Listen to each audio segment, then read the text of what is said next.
Hi friends, ಎಲ್ಲರಿಗೂ ನಮಸ್ಕಾರ. ಭಾರತದ ದೊಡ್ಡ ಕೈಗಾರಿಕೋದ್ಯಮಿ ರತನ್ ಟಾಟಾ ಅವರ ಟಾಟಾ ಮೋಟಾರ್ಸ್ ಬಗ್ಗೆ ಎಲ್ರಿಗೂ ತಿಳಿದಿದೆ.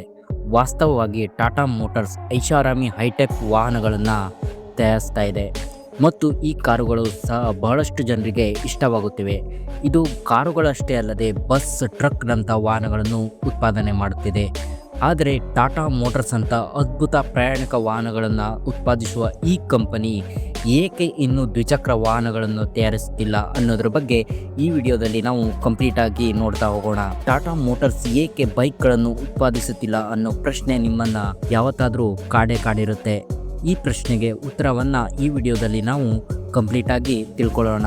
ಫ್ರೆಂಡ್ಸ್, ನಿಮಗೆಲ್ಲ ಟಾಟಾ ಮೋಟಾರ್ಸ್ ಕಾರುಗಳ ಬಗ್ಗೆ ಅತ್ಯಂತ ಪರಿಚಯ ಇದೆ. ಈ ಕಾರುಗಳು ಇತ್ತೀಚೆಗೆ ತುಂಬಾ ಪಾಪ್ಯುಲರ್ ಆಗಿವೆ. ಕಾರಣ ಏನಂದ್ರೆ ಇದರ ಡಿಸೈನ್, ಲುಕ್ ಮತ್ತು ಇದರ ಸೇಫ್ಟಿ ಪರ್ಪಸ್ ಬಗ್ಗೆ. ಇಷ್ಟಲ್ಲದೆ ಇದು ಸ್ವದೇಶಿ ಕಾರ್ ಆಗಿದ್ದು ಎಲ್ಲರಿಗೂ ಬಹಳ ಇಷ್ಟವಾಗುತ್ತಿದೆ. ಮೊದಲು ನಾವು ಟಾಟಾ ಮೋಟಾರ್ಸ್ ನ ಇತಿಹಾಸವನ್ನ ನೋಡೋಣ. ಟಾಟಾ ಮೋಟಾರ್ಸ್ 1945ರಲ್ಲಿ ಟಾಟಾ ಇಂಜಿನಿಯರಿಂಗ್ ಮತ್ತು ಲೋಕೋಮೋಟಿವ್ ಕಂಪನಿಯಾಗಿ ಪ್ರಾರಂಭ ಆಯಿತು. ಮೊದಲು ಇದು ಕಾರ್ಗಳನ್ನು ಉತ್ಪಾದಿಸ್ತಾ ಇರಲಿಲ್ಲ. ಮೊದಲು ಟಾಟಾ ಮೋಟಾರ್ಸ್ ಲಾರಿ ಮತ್ತು ವಾಣಿಜ್ಯ ವಾಹನಗಳನ್ನು ಉತ್ಪಾದನೆ ಕಡೆ ಗಮನ ಕೊಟ್ಟಿತ್ತು. ಟಾಟಾ ಮೋಟಾರ್ಸ್ ಪ್ರಾರಂಭದಲ್ಲಿ ಕೇವಲ ಬಸ್ ಮತ್ತು ಸಣ್ಣ ಲೋಡಿಂಗ್ ವಾಹನಗಳನ್ನು ಉತ್ಪಾದನೆ ಮಾಡೋಕೆ ಶುರು ಮಾಡಿತ್ತು. ನಂತರ 1991ರಲ್ಲಿ ಇದು ಪ್ರಯಾಣಿಕ ವಿಭಾಗವನ್ನ ಪ್ರವೇಶಿಸಿತು. ಟಾಟಾ ಮೋಟಾರ್ಸ್ 1954ರಲ್ಲಿ ಪ್ರಾರಂಭವಾದರೂ ಇದು ತನ್ನ ಮೊದಲ ಪ್ಯಾಸೆಂಜರ್ ವೆಹಿಕಲ್ ಅನ್ನು ಬಿಡುಗಡೆ ಮಾಡಲು 37 ವರ್ಷವನ್ನ ತೆಗೆದುಕೊಳ್ತು. ನಂತರ ಟಾಟಾ ತನ್ನ ಮೊದಲ ಕಾರು ಟಾಟಾ ಸಿಯಾರಾ ಅನ್ನು ಬಿಡುಗಡೆ ಮಾಡಿತು. ನಂತರ ಏನಾಯ್ತು ಅಂತ ನಿಮ್ಗೆಲ್ಲರಿಗೂ ಗೊತ್ತೇ ಇದೆ. ಈ ಕಾರು ದೇಶ ಮತ್ತು ಪ್ರಪಂಚದಾದ್ಯಂತ ತುಂಬಾ ಪಾಪ್ಯುಲರ್ ಆಯ್ತು. ರತನ್ ಟಾಟಾ ಅವರು 1991ರಲ್ಲಿ ಮೊದಲ ಬಾರಿಗೆ ಪ್ಯಾಸೆಂಜರ್ ವೆಹಿಕಲ್ ಅನ್ನು ಪ್ರಾರಂಭ ಮಾಡಿದಾಗ ಅದು ಬಹಳಷ್ಟು ಜನರಿಗೆ ತುಂಬಾ ಇಷ್ಟ ಆಯ್ತು. ಏಕೆಂದರೆ ಇದು ಸ್ಥಳೀಯ ಕಾರ್ ಬ್ರ್ಯಾಂಡ್ ಆಗಿದ್ದು ಇದರಲ್ಲಿ ಅತ್ಯಂತ ಹೆಚ್ಚು ಸುರಕ್ಷತೆ ಮತ್ತು ಗುಣಮಟ್ಟವನ್ನು ಹೊಂದಿತ್ತು.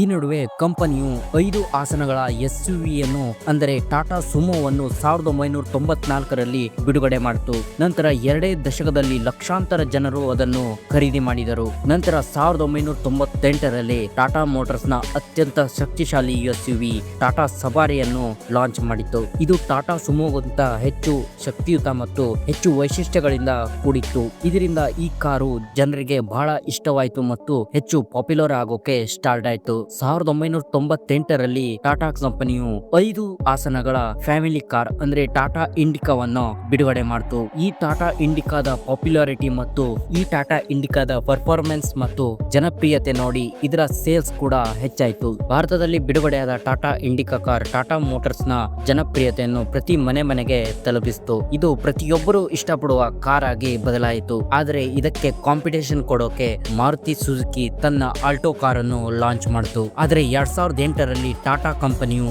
ರತನ್ ಟಾಟಾ ಅವರ ಕನಸಿನ ಕಾರಾದ ಟಾಟಾ ನ್ಯಾನೋವನ್ನು ಬಿಡುಗಡೆ ಮಾಡಿತು. ಈ ಟಾಟಾ ಕಾರು ಭಾರತದಲ್ಲಿ ವಿಫಲವಾಯಿತಾದ್ರೂ ಟಾಟಾ ಮೋಟಾರ್ಸ್ಗೆ ಹೆಚ್ಚಿನ ನಷ್ಟವೇನು ಉಂಟು ಮಾಡಲಿಲ್ಲ. ಇದರಿಂದ ಪಾಠ ಕಲಿತ ರತನ್ ಟಾಟಾ ಅವರು ತಮ್ಮ ಕಾರುಗಳಲ್ಲಿ ಹೆಚ್ಚು ಸೇಫ್ಟಿ ಫೀಚರ್ಸ್ ಮತ್ತು ಹೆಚ್ಚು ವೈಶಿಷ್ಟ್ಯಗಳನ್ನು ಆಡ್ ಮಾಡೋಕೆ ಸ್ಟಾರ್ಟ್ ಮಾಡಿದ್ರು. ಅದರ ಪರಿಣಾಮವಾಗಿ ಟಾಟಾ ಮೋಟಾರ್ಸ್ ಇಂದು ಸುಜುಕಿ ಮತ್ತು ಹ್ಯುಂಡೈ ಮೋಟಾರ್ಸ್ ನ ನಂತರ ಭಾರತದಲ್ಲಿ 3ನೇ ಅತಿ ದೊಡ್ಡ ಕಾರ್ ಕಂಪನಿಯಾಗಿದೆ. ಇದಲ್ಲದೆ ಟಾಟಾ ಮೋಟಾರ್ಸ್ ಕಂಪನಿಯು ತನ್ನ ಮೈಕ್ರೋ SUVಗಳಾದ ಟಾಟಾ ಪಂಚ್ ಮತ್ತು ಟಾಟಾ ನೆಕ್ಸಾನ್ ಅನ್ನು EV ಆಗಿ ಬಿಡುಗಡೆ ಮಾಡಿತು. ಇದು ರತನ್ ಟಾಟಾ ಅವರ ದೂರದೃಷ್ಟಿಯ ಚಿಂತನೆಯಾಗಿತ್ತು. ಆದರೆ ಇಷ್ಟೆಲ್ಲ ಮಾಡಿದ ರತನ್ ಟಾಟಾ ಅವರು ದ್ವಿಚಕ್ರ ವಾಹನಗಳನ್ನು ಏಕೆ ತಯಾರು ಮಾಡ್ತಾ ಇಲ್ಲ ಅನ್ನೋದ್ರ ಬಗ್ಗೆ ನೀವು ನೋಡೋದಾದ್ರೆ ಇದಕ್ಕೆ ರತನ್ ಟಾಟಾ ಅವರು ಒಂದು ಇಂಟರ್ವ್ಯೂ ನಲ್ಲಿ ಅವರೇ ಖುದ್ದಾಗಿ ಉತ್ತರಿಸಿದ್ದಾರೆ. ರತನ್ ಟಾಟಾ ಅವರು ಒಮ್ಮೆ ಪ್ರಯಾಣ ಮಾಡುತ್ತಿರುವಾಗ ಅವರ ಕಾರು ಸಿಗ್ನಲ್ ನಲ್ಲಿ ನಿಂತಿತ್ತು. ಅವರು ತಮ್ಮ ಕಾರಿನ ವಿಂಡೋವನ್ನ ಇಳಿಸಿ ಪಕ್ಕದ ಕಡೆ ಗಮನ ಹರಿಸಿದ್ರು. ಪಕ್ಕದಲ್ಲಿ ಒಂದು ಬೈಕ್ ನಿಂತಿತು. ಆ ಬೈಕ್ ನಲ್ಲಿ ಒಂದೇ ಕುಟುಂಬದ 4 ಜನರು ಪ್ರಯಾಣ ಮಾಡುತ್ತಿದ್ದರು.